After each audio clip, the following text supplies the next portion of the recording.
Hali gani mtazamaji wa TVE, karibu katika taarifa ya habari tukujuze yale yaliyojiri tuliyokuandalia kutoka chumba cha habari. Mimi ni Salim Nasr, nitakusomea habari za kitaifa na habari za kimataifa. Habari za biashara zitasomwa na Sofia Amani, na kwenye upande wa michezo leo tutakuwa na Mohamed Jamal. Karibu hadi tamati. Kifuatacho ndani ya TVE habari. Kufuatia kifo cha aliyekuwa makamu wa kwanza wa rais na waziri mkuu mstaafu wa Tanzania David Cleopa Msuya, serikali yatangaza siku 7 za maombolezo. TASAC waendesha kikao cha utoaji elimu kwa wadau wa ukusanyaji na utawanyaji wa shehena. Karibu mtazamaji, na moja kwa moja tuanzie kwa aliyekuwa makamu wa kwanza wa rais na waziri mkuu mstaafu wa Jamhuri ya Muungano wa Tanzania David Cleopa Msuya amefariki dunia. Rachel Chacha ametuandalia taarifa zaidi. Taarifa za kifo chake zimetangazwa leo na Rais wa Jamhuri ya Muungano wa Tanzania Dr. Samia Suluhu Hassan, ambapo amesema Mzee Msuya amefariki dunia leo asubuhi majira ya saa 3 katika hospitali ya Mzena jijini Dar es Salaam alipokuwa amelazwa akipatiwa matibabu ya ugonjwa wa moyo. Aidha, taarifa zaidi ya mipango kamili ya msiba itaendelea kutolewa na serikali. Kufuatia msiba huo, Rais Dr. Samia ametangaza siku 7 za maombolezo ambapo bendera zitapepea nusu mlingoti kuanzia leo tarehe 7 hadi 13 Mei 2025. Rais Dr. Samia anawapa pole ndugu jamaa na Watanzania wote kwa msiba huu. Hayati Cleopa David Msuya ameugua kwa muda mrefu na amekuwa akipatiwa matibabu ndani na nje ya nchi, ikiwemo katika hospitali ya moyo ya Jakaya Kikwete, hospitali ya Mzena na kule jijini London nchini Uingereza. Natoa pole kwa familia, ndugu, jamaa, marafiki na Watanzania wote kwa msiba huo mkubwa kwa taifa. Aidha, ninatangaza siku 7 za maombolezo ambapo bendera zitapepea nusu mlingoti kuanzia tarehe 7 hadi tarehe 13 mwezi huu wa 5. Taarifa zaidi kuhusu msiba huu zitaendelea kutolewa na serikali. Hayati Cleopa David Msuya alizaliwa Januari 4 mwaka 1931, huku akiwa amewahi kufanya kazi kwa nyakati tofauti na serikali ya awamu ya kwanza, ya pili na ya 3, ikiwemo makamu wa kwanza wa rais na waziri mkuu. Mamlaka ya udhibiti usafiri ardhini LATRA imepiga marufuku utoaji wa mahubiri pamoja na ufanyaji biashara za vyakula na vinywaji katika mabasi ya abiria, huku ikieleza faini ya kosa hilo ni shilingi 50,000 ambayo italipwa na mhudumu wa basi husika. Tuungane na Goodluck Msola kwa taarifa zaidi. Akitoa ufafanuzi mbele ya wanahabari katika kikao kazi cha wanahabari na mamlaka hiyo, mkurugenzi mkuu wa mamlaka ya udhibiti usafiri ardhini LATRA Habibu Surua amesema katika maboresho ya kanuni mpya, endapo basi litakutwa likiruhusu watu kufanya biashara ndani ya basi pamoja na mahubiri, mhudumu wa basi hilo atatozwa faini ya shilingi 50,000 kutoka shilingi 20,000 ya kanuni za zamani. Watu kuhubiri kwenye mabasi, au na hiyo imetajwa kabisa, au kuwa na entertainment, ile muziki ambayo haiendani na maadili, ni kosa la mhudumu kuachia hilo jambo, na adhabu yake 50,000. Sasa hivi marekebisho yanafanyika. Kwa hiyo tunachotakiwa sasa, hawa wahudumu tukishawasajili, sisi tuwatambue wako kwenye gari. Kama atakuwa anafanya hivyo, anapigwa faini yeye. Sasa yule mmiliki, yeye ndo anayemwajiri yule mhudumu. Tukimpa faini yule mhudumu, jukumu ni la kwake. Mhudumu ndo analipa. Sasa yule mhudumu, kwa sababu tumemsajili na sisi tunayo, atalipa ile faini yeye. Sasa utaratibu wa kulipa ni yeye na mmiliki wake. Kuna makosa ya dereva yeye hahusiki na mambo ya entertainment, usafi wa gari, sio hata gari likiwa chafu, unajua mhudumu anapigwa faini. Siko faini zao. Kwa hiyo tukiweza kuwaneti hao wote na tusitoe leseni kwenye basi lolote bila kuwa na mhudumu aliyesajiliwa, hapo tutakuwa tumefika. Na tumeanza. Sasa hivi tunawasajili madereva, wahudumu ndio ile namba tumepewa jana 4579.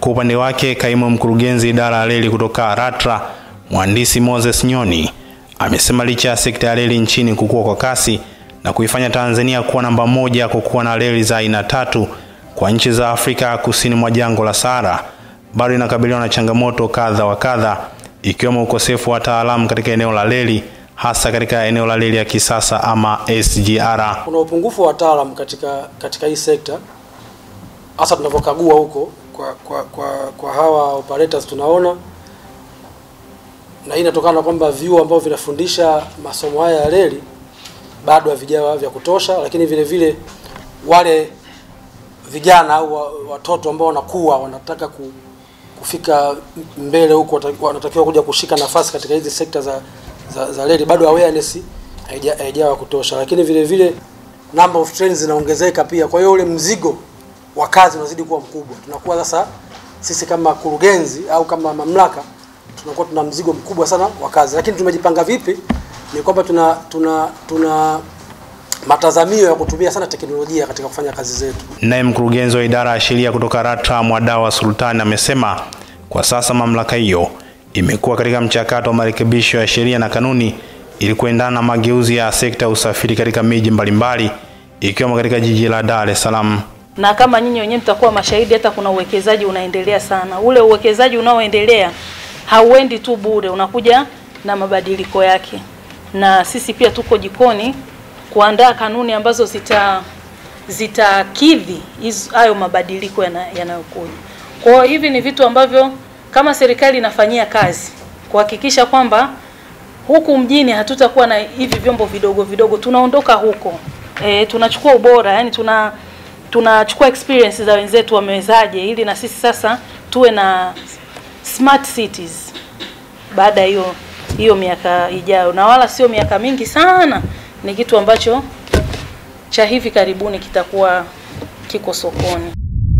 Wachimbaji wadogo wa madini mkoani Geita wamesema tangu serikali ya awamu ya 6 kuingia madarakani wamefanikiwa kwa kiasi kikubwa kuongeza ukusanyaji wa mapato ya serikali, ambapo kwa mwaka wa fedha 2024-2025 pekee wamechangia zaidi ya shilingi bilioni 249. Joel Maduka kutoka Geita anatuarifu zaidi.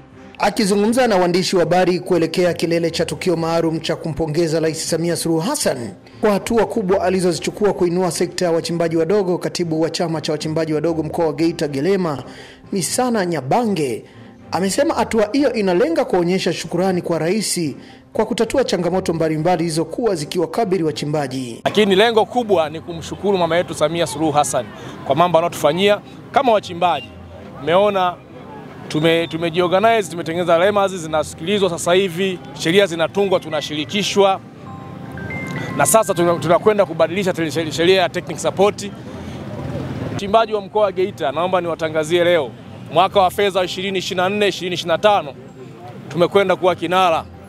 Tumekusanya zaidi ya bilioni 249 kama mkoa, hakuna mwingine anayetufuata nyuma.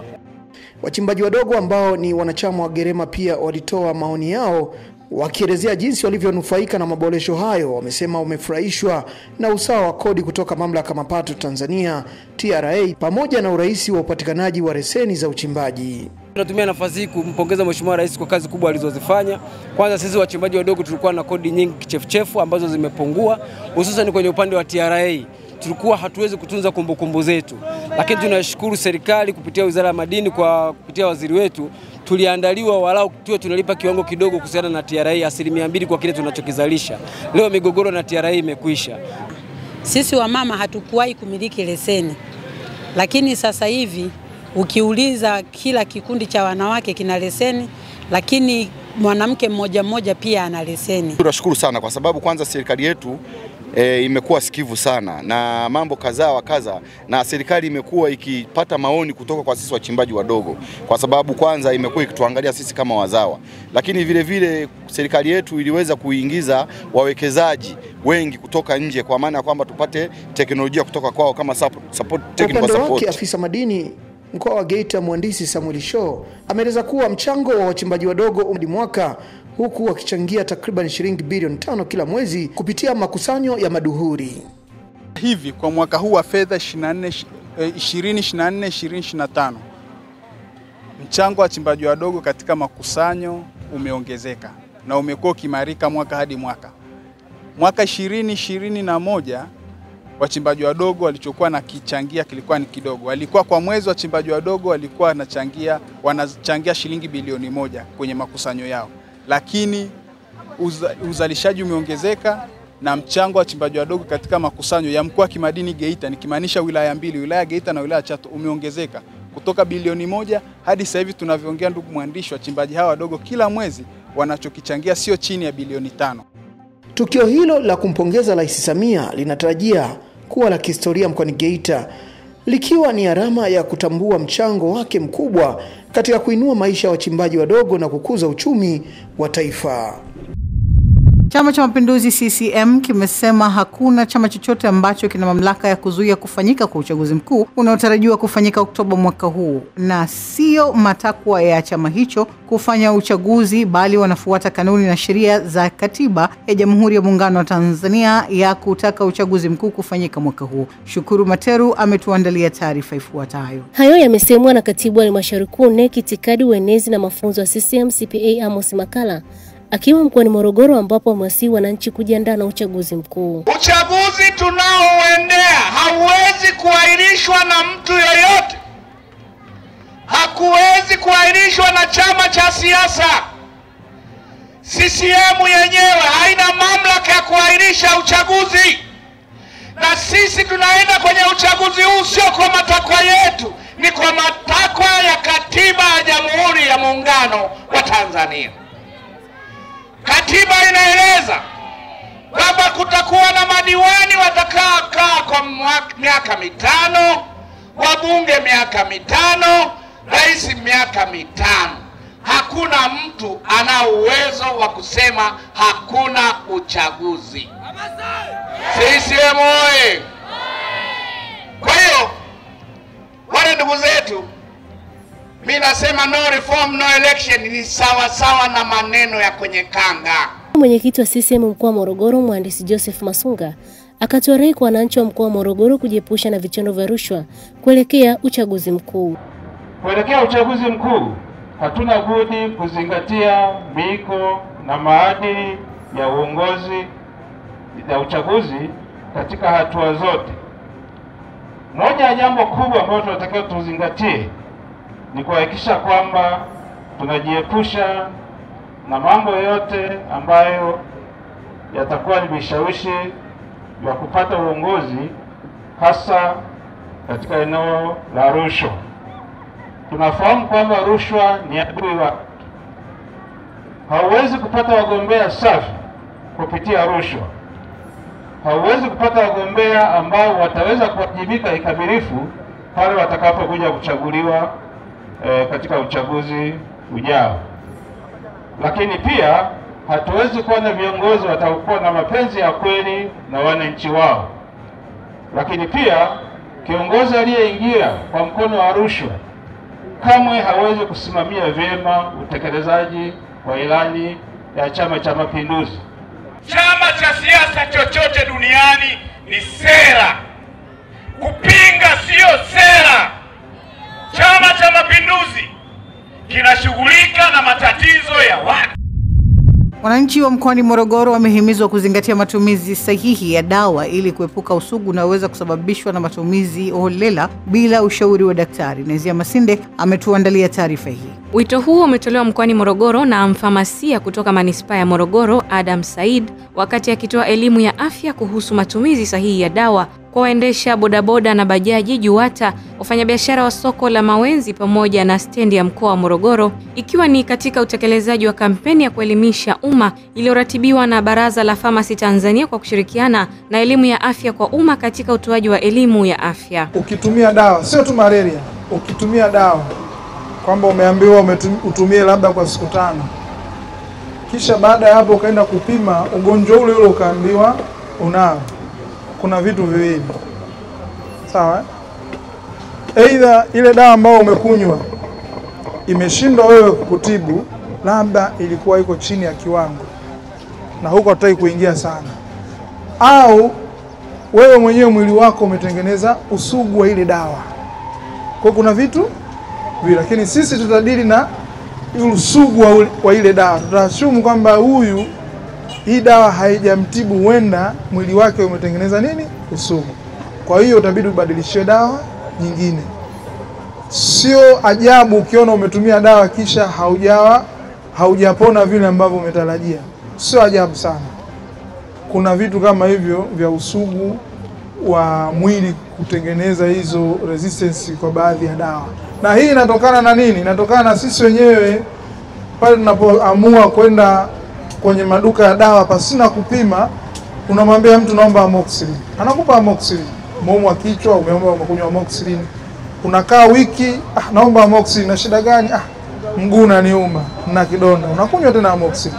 Sasa siku ambayo unaumwa ugonjwa ambao unatakiwa utibiwe na amoxicillin, kwa sababu mwili wako ushakunywa amoxicillin nyingi, unatengeneza usugu.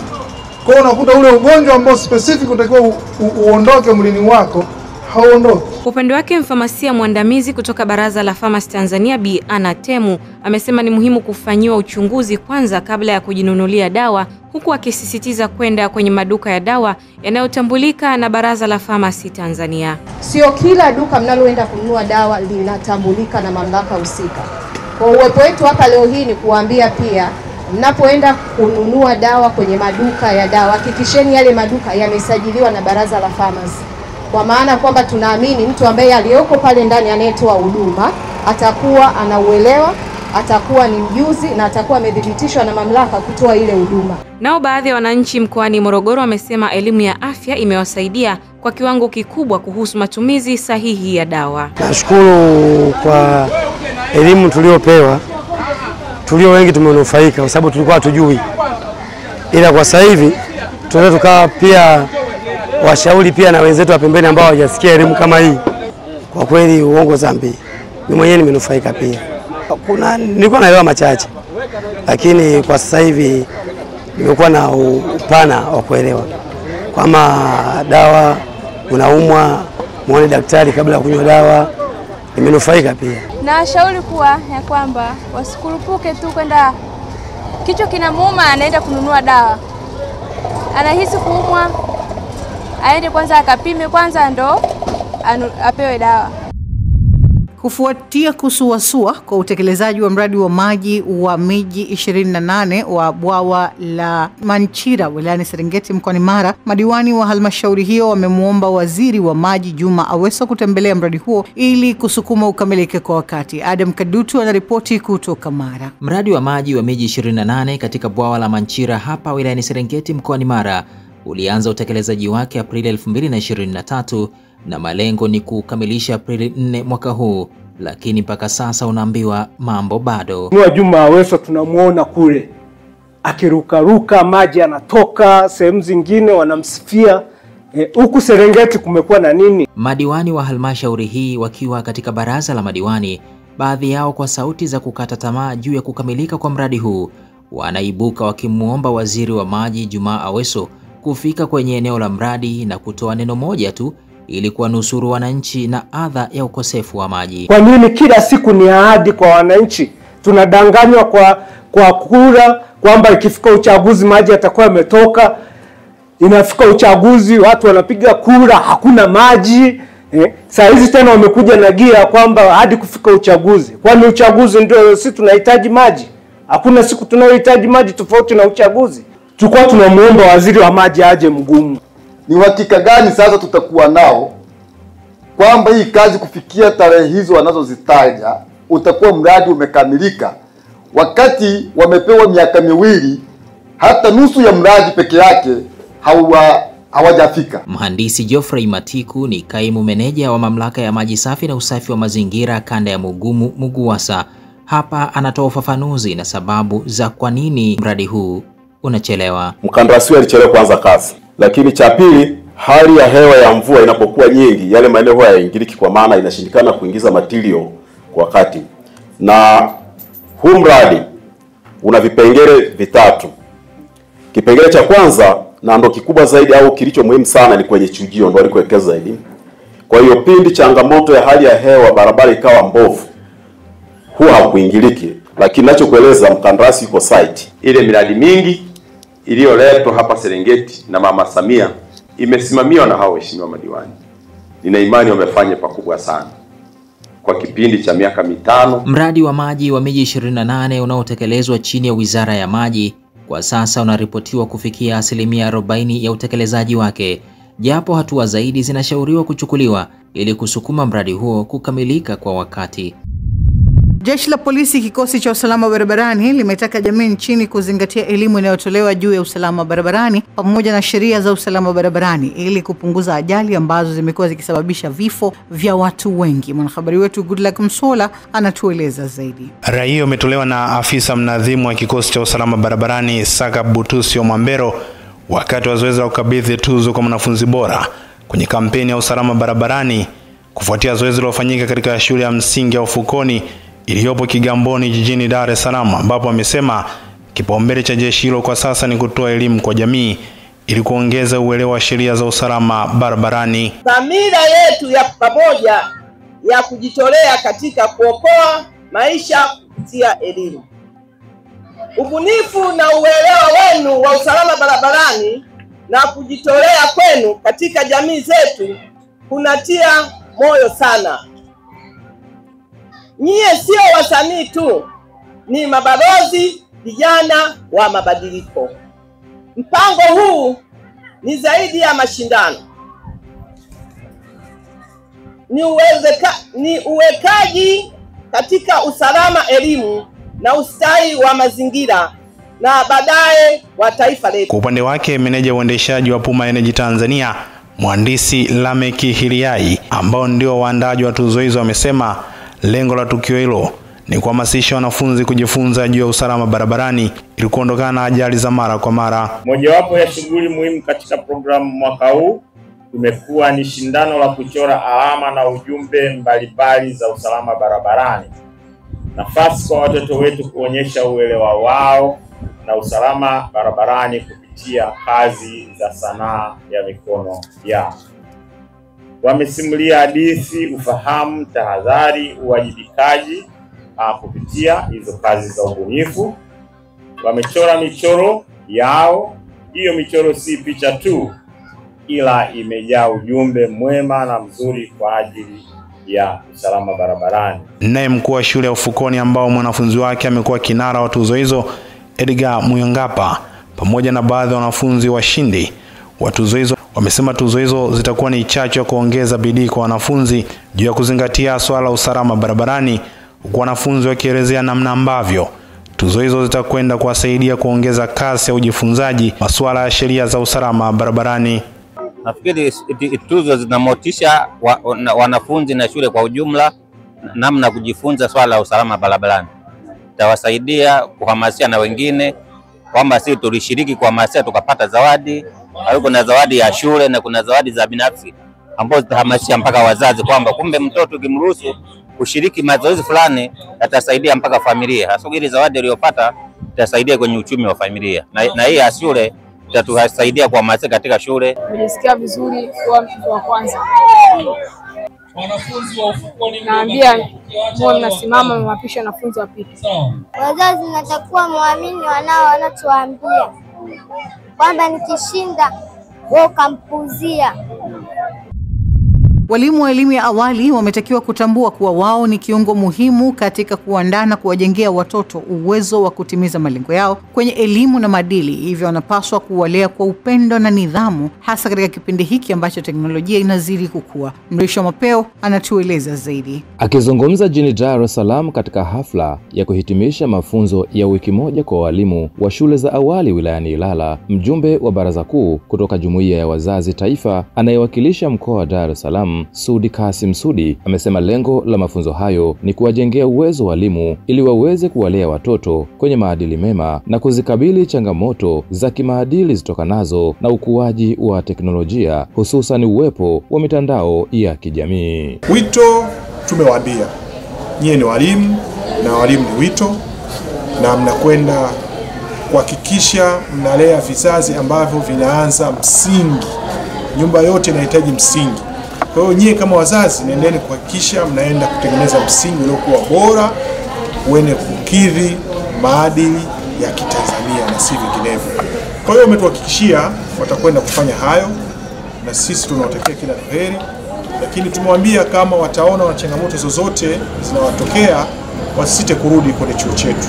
Chuo chetu kipo, tutaendelea kuona wapi kuna mapungufu, tutafanyia kazi na kuhakikisha mambo yanakwenda. Kwa upande wake, mratibu wa mafunzo hayo ambaye pia ni mkuu wa chuo cha ufundi Furaika kilichopo Buguruni, Dr. David Msuya amesema mafunzo hayo yamehusisha wamiliki na walimu wa shule za awali wilayani Ilala. Hivyo amewataka washiriki hao kutambua thamani ya watoto kama kizazi cha viongozi wajao na wawalee kwa maadili mema. Tulikuwa tunatoa mafunzo ya walimu wa malezi ya watoto, namna ya kupinga ukatili na kujiepusha na mambo yasiyokuwa na maadili. Wawalee watoto kwa maadili mema, wajifunze, wampende mtoto na mtoto ampende mwalimu na apende kujifunza. Kwa sababu wamiliki wengi wamebaitika kuwa na wanamiliki hivyo vituo, wamebaitika kuwa na fedha, lakini hawamsamini mtoto.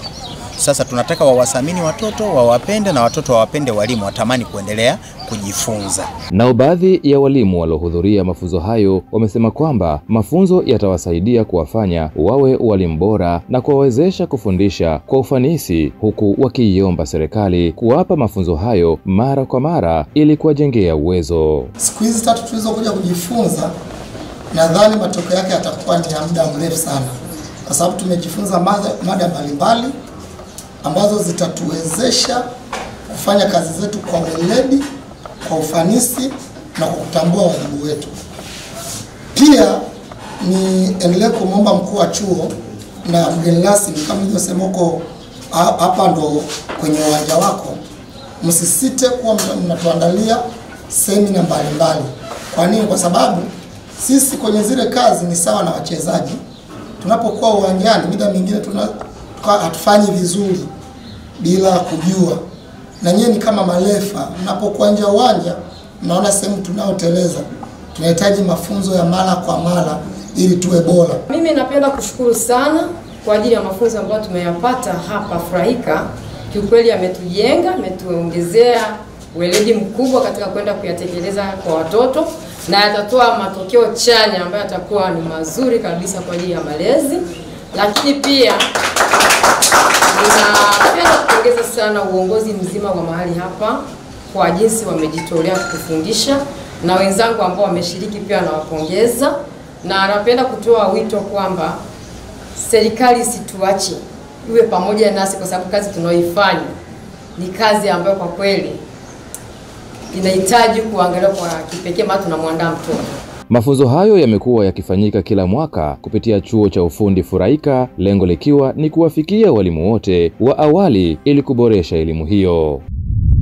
Mkuu wa mkoa wa Dar es Salaam Albert Chalamila amesema mkoa huo umejipanga kujenga shule za ghorofa 10 ili kukabiliana na changamoto ya ufinyu wa ardhi unayoikumba baadhi ya maeneo katika jiji hilo. Nancy Ibrahim anatuarifu zaidi. Chalamila ameyasema hayo katika ziara ya kamati ya siasa mkoa huo ambayo leo imetembelea wilaya Temeke, ambapo amefafanua kwamba majengo hayo ya ghorofa 10 yatabeba mahitaji yote ya shule ikiwemo mabweni pamoja na madarasa ili kuendana na ufinyu wa maeneo ya ardhi. Katika mkoa wa Dar es Salaam, mwenyekiti, tumekubaliana kwamba kwa sababu ardhi yetu ni finyu na kwa sababu utoaji wa ardhi Dar es Salaam ni gharama kubwa, sasa tusiogope kujenga majengo kwenda juu.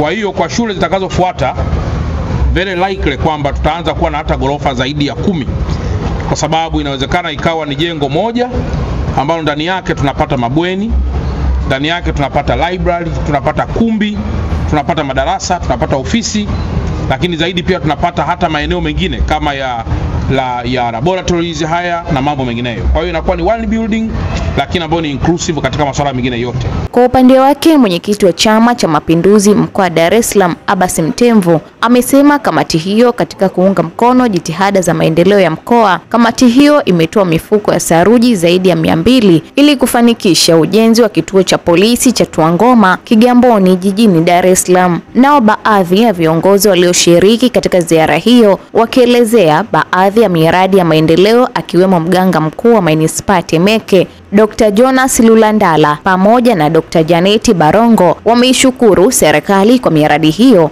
ambayo wamesema ikikamilika itawasaidia wananchi. Tulikuwa tukiongea na RC, tunasema kule nyuma tulikuwa tunatafuta mashule mazuri kama haya ndio tunakimbilia kupeleka watoto wetu, lakini leo Chama cha Mapinduzi chini ya Daktari Samia Suluhu Hassan, mwenyekiti rais wa Jamhuri ya Muungano wa Tanzania, kwa kweli imefanya kazi kubwa sana.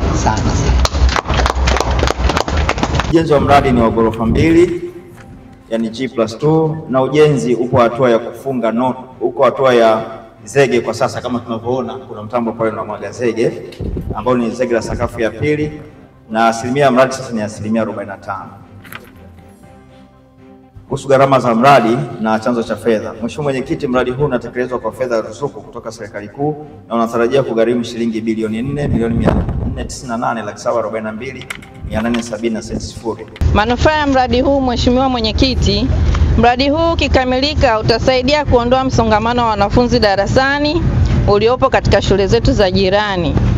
Itarahisisha ufundishaji na ujifunzaji, kupunguza adha ya wanafunzi kusafiri umbali mrefu kufuatia shule maeneo mengine, kwa sababu kata hii haikuwa na shule kabisa. Mtazamaji, hii ni taarifa ya habari na mimi ni Sara Nassor. Tupate mapumziko mafupi na kisha tutaendelea na taarifa yetu ya habari.